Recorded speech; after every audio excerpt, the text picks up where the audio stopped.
ચાલો નમસ્કાર, good morning વિદ્યાર્થી મિત્રો. કે ધોરણ 10 વિષય વિજ્ઞાન અને ટેકનોલોજી ચેપ્ટર નંબર 1, જેની અંદર આપણે રાસાયણિક પ્રક્રિયાઓના પ્રકાર વિશે બે પ્રકાર જોયા.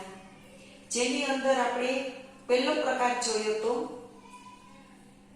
વિઘટન પ્રક્રિયા અને સંયોજન પ્રક્રિયા.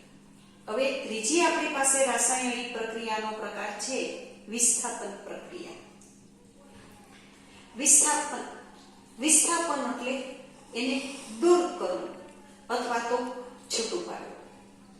તો કેવી રીતે એની અંદર દૂર કે છૂટું પડે એના વિશે આપણે જોઈએ.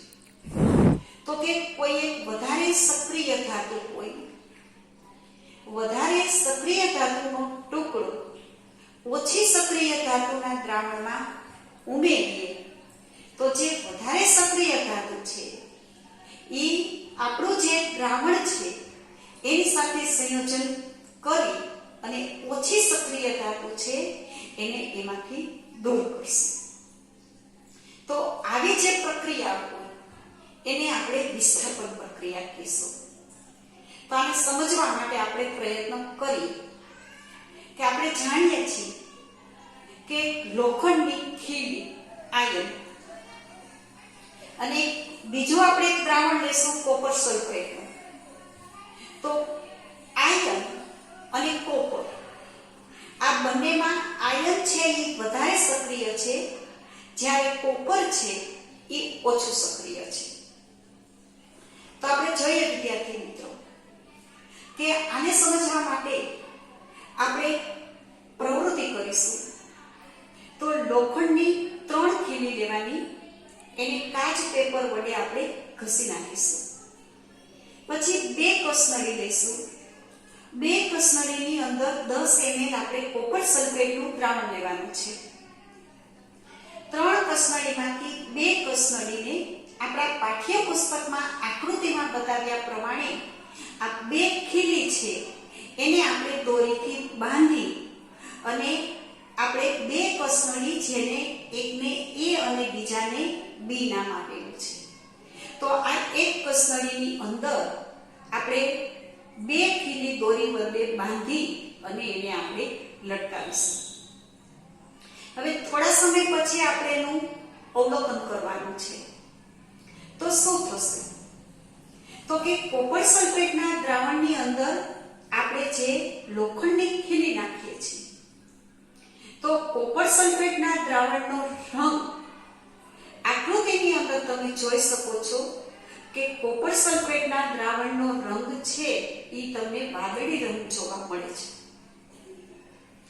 તો લોખંડ વધારે સક્રિય છે. તો લોખંડ છે એટલે કોપર સલ્ફેટમાંનું જે કંઈ કોપર છે એ કોપર છે એ લોખંડની ખીલી પર જમા થઈ જશે અને લોખંડની ખીલી છે એ આપણને કથ્થાઈ રંગની જોવા મળે છે, જે તમે આકૃતિમાં જોઈ શકો છો. તો આને આપણે સમીકરણ દ્વારા સમજવા માટેનો પ્રયત્ન કરીએ કે લોખંડ એટલે આયન, આયન એટલે એકી, જેને આપણે કોપર સલ્ફેટનું દ્રાવણ, કોપર સલ્ફેટ એટલે CuSO4. તો બંને વચ્ચે રાસાયણિક પ્રક્રિયા થશે.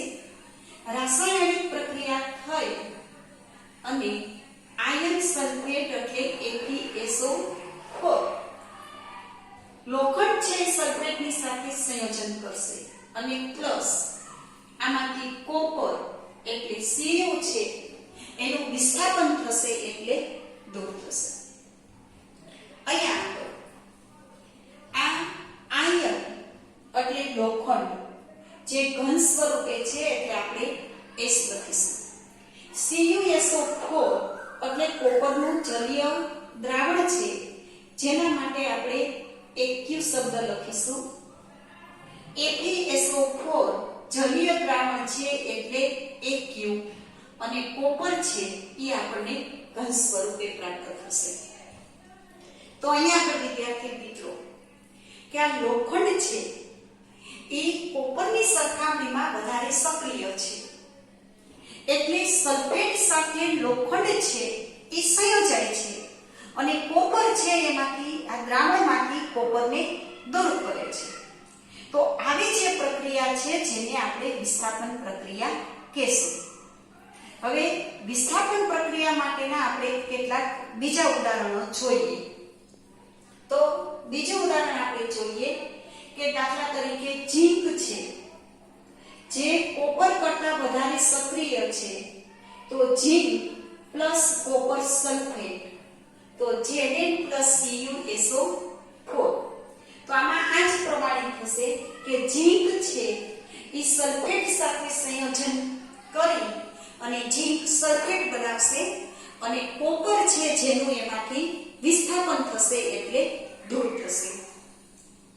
તો બંને વચ્ચે રાસાયણિક પ્રક્રિયા થઈ અને ZnSO4 Cu. તો અહીંયા આગળ ઝીંકના ટુકડા સામાન્ય રીતે ઘન સ્વરૂપે એટલે S, CuSO4 કોપર સલ્ફેટ જેને આપણે મોરતુતુનું દ્રાવણ કહીએ છીએ, જે જલીય સ્વરૂપે હોય એટલે AQ. ઝીંક સલ્ફેટ જલીય દ્રાવણ છે એટલે AQ અને કોપર છે એ ઘન સ્વરૂપે છે. આવી જ રીતે આપણે બીજું ઉદાહરણ જોઈએ વિદ્યાર્થી મિત્રો કે લેડ એટલે Pb.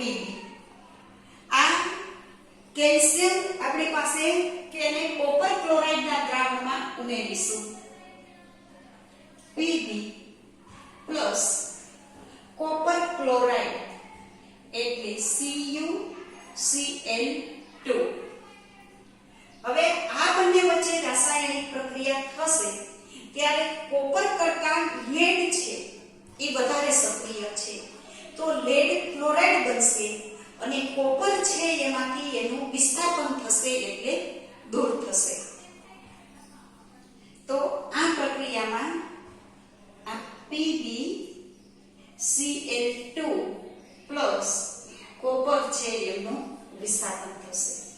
તો લેડ ઘન સ્વરૂપે, CuCl2 જલીય દ્રાવણ, PbCl2 જલીય દ્રાવણ અને કોપર છે એ આપણને ઘન સ્વરૂપે મળે છે.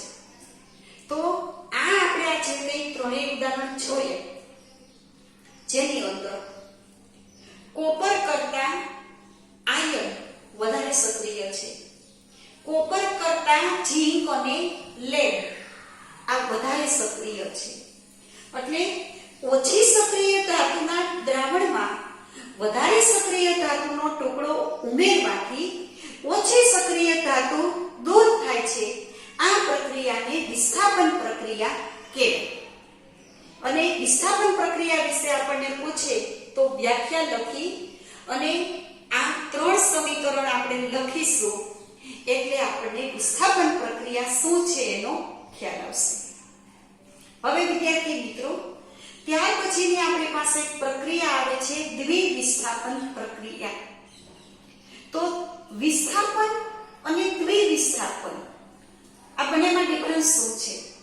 તો વિસ્થાપનની અંદર આપણે જોયું કે ઓછી સક્રિય ધાતુના દ્રાવણમાં વધારે સક્રિય ધાતુનો ટુકડો ઉમેરવાથી ઓછી સક્રિય ધાતુ દૂર થાય એને વિસ્થાપન પ્રક્રિયા કહેવાય. તો દ્વિવિસ્થાપન પ્રક્રિયા એટલે શું? તો આપણી પાસે જે પ્રક્રિયકો છે આ પ્રક્રિયકો વચ્ચે જે આયનોની આપ-લે થતી હોય તો પ્રક્રિયકોમાં આયનો વચ્ચે જે આપ-લે થતી હોય એ પ્રક્રિયાને આપણે દ્વિવિસ્થાપન પ્રક્રિયા કહેશું. તો આને સમજવા માટે આપણે પ્રયત્ન કરીએ વિદ્યાર્થી મિત્રો દ્વિવિસ્થાપનને. તો અહીંયા આગળ આપણે આયનો વચ્ચે આયનોની આપ-લે પ્રક્રિયકો વચ્ચે કેવી રીતે થાય છે? તો આપણી પાસે એક સોડિયમ સલ્ફેટ કે આપણે કસનળી લેવાની છે. આ કસનળીની અંદર આપણે સોડિયમ સલ્ફેટ, સોડિયમ એટલે Na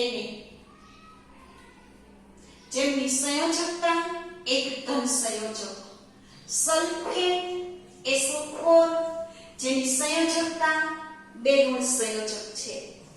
તો સોડિયમ સલ્ફેટનું અણુસૂત્ર બનશે Na2 અને સલ્ફેટ જેનું અણુસૂત્ર બનશે SO4.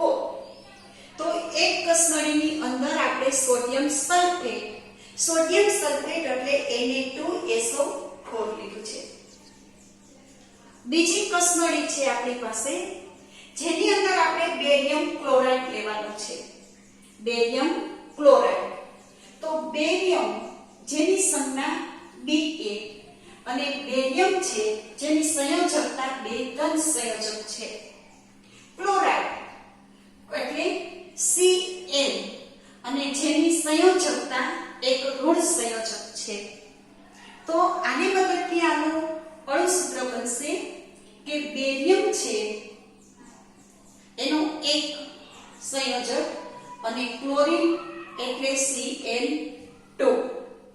તો બીજી કસનળીની અંદર આપણે BaCl2 એટલે બેરિયમ ક્લોરાઇડ લેવાનું છે.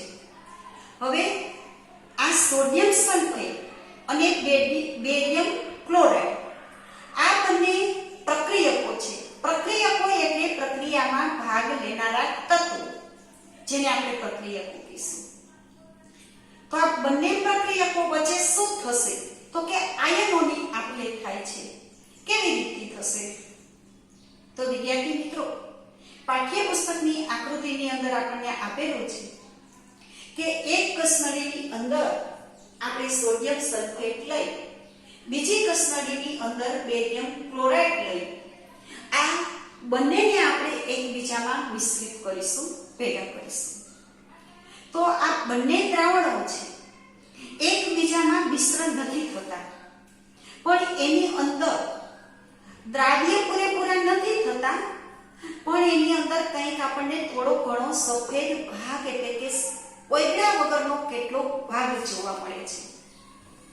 આવા ઓગળા વગરના જે સફેદ કણો જોવા મળે છે જેને આપણે અવક્ષેપ કહીશું. તો વિદ્યાર્થી મિત્રો, કે આની અંદર આકૃતિમાં કસનળીની અંદર તમને સફેદ રંગના જે કણો જોવા મળે છે, આ સફેદ રંગના કણો છે એ બેરિયમ સલ્ફેટના છે. એટલે બેરિયમ જે 2 ધન સંયોજક, સલ્ફેટ 2 ઋણ સંયોજક, સોડિયમ 1 ધન સંયોજક, ક્લોરીન 1 ઋણ સંયોજક. તો આ પ્રક્રિયકો વચ્ચે આયનોની આપ-લે થાય છે. તો પ્રક્રિયકો વચ્ચે આવી જે આયનોની આપ-લે થતી હોય એવી પ્રક્રિયાને આપણે દ્વિવિસ્થાપન પ્રક્રિયા કહેવાય.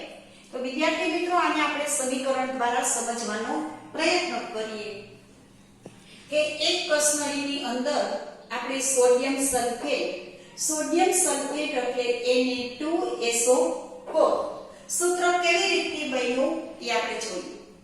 હવે બીજું આપણે જોઈએ કે બીજી કસનળીની અંદર આપણે બેરિયમ ક્લોરાઇડ લીધું છે કે બેરિયમ છે જે 2 ધન સંયોજક છે અને ક્લોરીન છે જે 1 ઋણ સંયોજક છે, એટલે બેરિયમ ક્લોરાઇડ એટલે BaCl2.